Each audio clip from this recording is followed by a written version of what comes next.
TGT 2024 की vacancy आप सबके सामने है। तो फिर टीजीटी एग्जाम का जो नोटिफिकेशन है वो आप लोगों को उसकी ऑफिशियल वेबसाइट पर देखने को मिल गया है। तो इस एग्जाम के लिए क्या क्या एलिजिबिलिटी क्राइटेरिया होता है ये मैं आप लोगों के साथ में पहले ही डिस्कस कर चुकी हूँ। आज की वीडियो में मैं इसको लेकर जो है वो कुछ कुछ आप लोगों के साथ में टॉपिक्स डिस्कस करने वाली हूँ D triple S B TGT exam को लेकर। जैसे कि मैं आप लोगों के साथ में सबसे बड़ी कंफ्यूजन जो कैंडिडेट के माइंड में रहती है वो रहती है सब्जेक्ट कॉम्बिनेशन को लेकर के कौन कौन से सब्जेक्ट हम लोगों को जो है वो कॉम्बिनेट करने होते हैं इस एग्जाम को क्वालिफाई करने के लिए या फिर इस एग्जाम में फॉर्म फिल करने के लिए। तो डी ट्रिपल में टीजीटी का जो आप लोगों के जो नोटिफिकेशन है वो ऑफिशियल वेबसाइट पर है और इसमें क्लियर लिखा गया है कि आप लोगों की जो फॉर्म फिलिंग जो है वो आप लोगों की 8 फेब से स्टार्ट हो जाएंगे और 8 मार्च तक यानी एक महीना लगभग आप लोगों को मिलेंगे। आप लोगों को आप लोग आराम से जो है वो फॉर्म फिल कर सकते हैं और इसके लिए आप लोग एलिजिबल है या नहीं है तो इसके लिए मैंने एक सेपरेट वीडियो बनाई है वो आप मेरे चैनल पर जाकर सबसे पहले चेकआउट कर सकते हैं। उसके बाद में आप लोग ये वीडियो देखिएगा। आज की वीडियो में मैं आप लोगों को सब्जेक्ट कॉम्बिनेशन के बारे में डिस्कस करूंगी ताकि आप लोगों को कोई भी सब्जेक्ट जो आपका ग्रेजुएशन में रहा है आप लोग जो है वो कौन कौन से सब्जेक्ट के लिए अप्लाई कर सकते हैं। राइट। सबसे पहले तो कुछ बेसिक इन्फॉर्मेशन मैं आप लोगों के साथ में इस एग्जाम को लेकर डिस्कस करूंगी क्योंकि बेसिक इन्फॉर्मेशन होना जरूरी है। उसके बाद में अगर मैं आप लोगों के साथ में सब्जेक्ट कॉम्बिनेशन डिस्कस करूंगी तो आप लोगों को वो चीज सही से समझ आएगी। जैसे कि अगर हम बात करें इस एग्जाम के पेपर मोड की तो ऑब्वियसली एग्जाम जो होता है वो आप लोगों को ऑनलाइन देखने को मिलेगा, ऑफलाइन देखने को नहीं मिलेगा। इसके बाद में मीडियम की बात करें तो ये जो मीडियम होता है इसमें बायलिंगुअल होता है यानी हिंदी और इंग्लिश दोनों लैंग्वेजेस में आप लोगों को पेपर देखने को मिलेगा। ऐसा नहीं होता है कि सिर्फ इंग्लिश में या सिर्फ हिंदी में। आप लोग जो है वो दोनों मीडियम में ऑनलाइन फॉर्म में ऑनलाइन जो मोड होता है उसके अंदर दोनों लैंग्वेजेस में आप लोग पेपर को सॉल्व कर सकते हैं। उसके बाद में ये जो टोटल पेपर होता है वो 200 मार्क का होता है। अब ये 200 मार्क जो होते हैं वो अगेन से 100 मार्क में डिवाइडेड रहते हैं। एक तो होता है आपका पार्ट 1 होता है और एक होता है आपका पार्ट बी।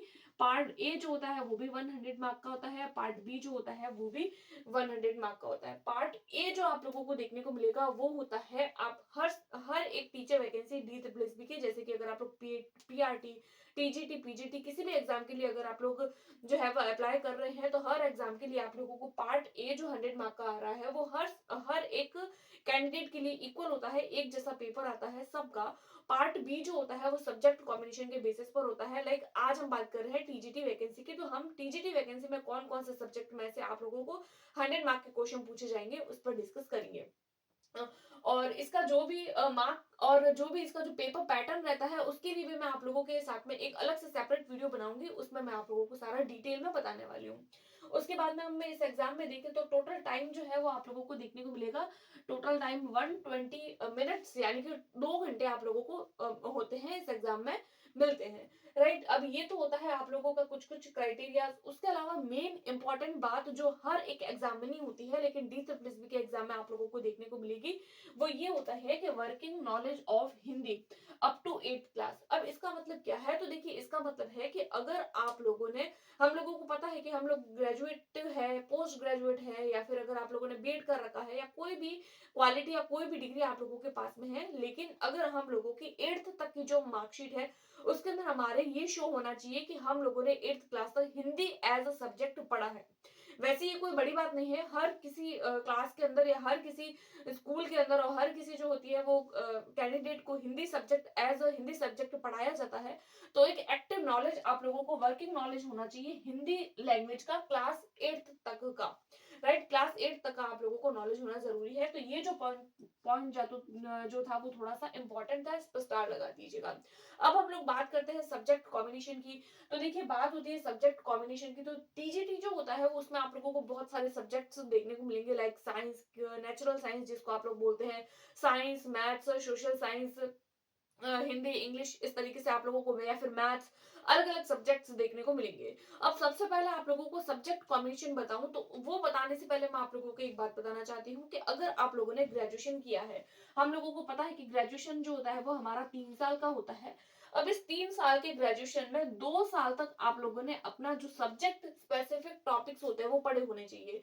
मान लीजिए कि जैसे कि देखिए सबसे पहले अगर मैं बात करूं आप लोगों के साथ में टीजीटी नेचुरल साइंस की, इस चीज को समझाने के लिए मैं आप लोगों के साथ में ये चीज शेयर कर रही हूँ। जैसे देखिए आप लोग टीजीटी नेचुरल साइंस है, मान लीजिए आप लोगों ने बीएससी किया है और नेचुरल साइंस से आप लोग आपका टीजीटी का एग्जाम देना चाहते हैं, तो आपका मेन सब्जेक्ट क्या होना चाहिए? या फिर तो फिजिक्स होना चाहिए ग्रेजुएशन में 2 साल, या फिर तो आप लोगों ने फिजिक्स पढ़ा होना चाहिए, या केमिस्ट्री, अगर आप लोगों ने बायो ले रखा है तो जूलॉजी, बॉटनी, इस तरीके से आपका कोई भी एक सब्जेक्ट हो सकता है। इसमें ऐसा कोई जरूरी नहीं है कि केमिस्ट्री फिजिक्स होना चाहिए दोनों, या जूलॉजी बॉटनी या बायो तीनों होने चाहिए या 2 होने चाहिए। कोई भी एक सब्जेक्ट जो आपने 2 साल तक कंटिन्यू पढ़ा हो, रेगुलर पढ़ा हो आपकी ग्रेजुएशन में। बाकी इसमें सब्जेक्ट कॉम्बिनेशन कॉम्बिनेशन को लेकर जो है वो कोई कंफ्यूजन आपको नहीं होनी चाहिए। सिर्फ एक सब्जेक्ट जो आप लोगों का है मेन सब्जेक्ट, वो आपका होना चाहिए 2 साल तक पढ़े होना है, राइट। अब हम देखते हैं टीजीटी मैथ्स, यानी कि अगर आप लोग जो चाहते हैं कि आप लोग टीजीटी मैथ्स के लिए जो अप्लाई कर रहे हैं, तो आप लोगों का बीएससी में, या फिर आप लोग जो भी, अगर आप लोग ग्रेजुएशन कर रहे हैं किया है आपने, उसके लिए आप लोगों का मेन मैथ्स सब्जेक्ट जो होता है, देखिए बायोलॉजी या नेचुरल साइंस जो होता है उसमें पार्ट्स डिवाइडेड रहते हैं, लेकिन मैथ्स में कोई भी पार्ट डिवाइड नहीं रहता है। इसीलिए मैथ्स का मेन जो सब्जेक्ट होता है मैथ्स खुद, वो आता है। उसके बाद में हम लोग बात करें तो इंग्लिश अगेन से जो होती है वो फिर से डिवाइडेड नहीं रहती है, इसीलिए हम लोग इसका फिर से मेन सब्जेक्ट यानी इंग्लिश सब्जेक्ट खुद। उसके बाद में हम लोग बात करें टीजीटी एसएसटी की, तो देखिए एसएसटी में भी आप लोगों को अलग अलग सब्जेक्ट्स देखने को मिलेंगे। लाइक हिस्ट्री देखने को मिलेगा, इकोनॉमिक्स देखने को मिलेगा, psychology, sociology, geography, political science and business studies. तो इस तरीके से आप लोगों को अलग अलग सब्जेक्ट्स देखने को मिलेंगे। अगर आप लोगों ने बीए कर रखा है, टीजीटी एसएसटी के लिए अगर आप लोग अप्लाई करना चाहते हैं, तो ऑब्वियसली आप लोगों के पास में बीए होना चाहिए। अब आपके ग्रेजुएशन में या फिर तो हिस्ट्री होना चाहिए, या आपको इकोनॉमिक्स होना चाहिए। जरूरी नहीं है कि आप लोग जो है वो हिस्ट्री इकोनॉमिक्स आप लोगों के पास में दो सब्जेक्ट्स कॉम्बिनेशन में हो, या फिर साइकोलॉजी और सोशियोलॉजी, इस तरीके से दो सब्जेक्ट्स आप लोगों को कॉम्बिनेशन में मिले, ऐसा कोई जरूरी नहीं है। सिर्फ एक सब्जेक्ट आप लोगों के लिए मैंडेटरी हो जाता है, जो आपका मेन सब्जेक्ट है। तो ये थी कुछ सब्जेक्ट कॉम्बिनेशन को लेकर बात। और अगर आप लोग DSSB के लिए प्रिपेयर कर रहे हैं, तो आप हमारे चैनल को जरूर सब्सक्राइब करें, क्योंकि हम हमारे चैनल पर एक तो जानकारी भी देते हैं, उसके अलावा जो होता है इम्पोर्टेंट कुछ चीजें जो होती है उसको भी डिस्कस करते हैं। और कई बार मैं खुद अपने जो है वो नोट्स एनसीईआरटी के जो आप लोगों के साथ में शेयर भी करती हूँ। अगर वीडियो पसंद आ रही है तो अपने दोस्तों के साथ में शेयर करें, वीडियो को लाइक करें, चैनल को सब्सक्राइब करें। Thanks for watching.